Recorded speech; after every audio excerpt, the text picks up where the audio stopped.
and the police are somehow told not to be there. I'm sure they do a good job. If they were told to do a good job, I assume they're properly trained. So, even the Al Qaeda networks, what you call it, so-called Antifa and anarchist Al Qaeda networks, they're floundering anyway. They don't have any the monetary value to back it up. I mean, I'm not saying they don't have money. I'm not saying they don't have money. I'm not saying that. If you take over city blocks and they'll do it with paperwork, I mean, I'm not saying you don't have money. But you're saying that let it unfold. I'm talking about people like living out their lives and saying you still have people on United smashing glass because they're drunk of the airplane, to get a whole vacuum to bring the whole thing down.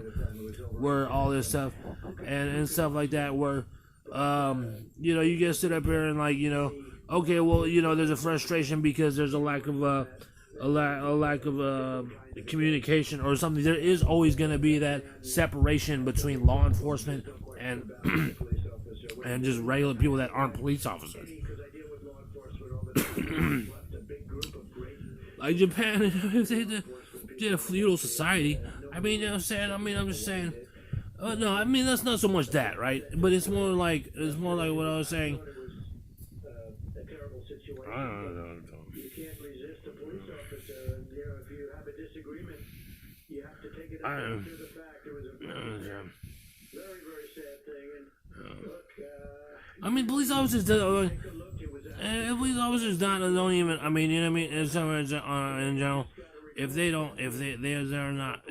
You have not heard since the Ironic gang area about such, or maybe you hear something like that. So these are all unaccountable.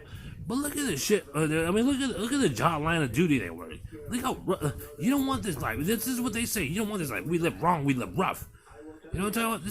This is what they will hear from the horse's mouth. You know what I'm saying? These officers, they're hardened for a reason. They're not like, you know what I'm saying? They're not like hard for no reason. You know what I mean? They're like, you know what I'm saying? They're like kind of like U.S. battleground like stiffened. You know what I mean? To make people prepared for anything and stuff like that. You know what I mean?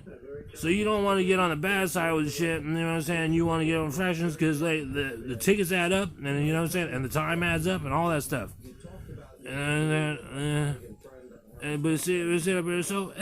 why would you even want to do that? Why would you even want to unless you live basically a lawless life, then So, I don't know what the left is over there doing, you know what I'm saying? They're not putting funds into, they don't want this after school programs. They don't want the grown people, boys and girls club. It's worth nothing to them.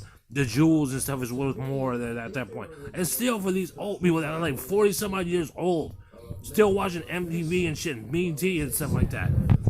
That's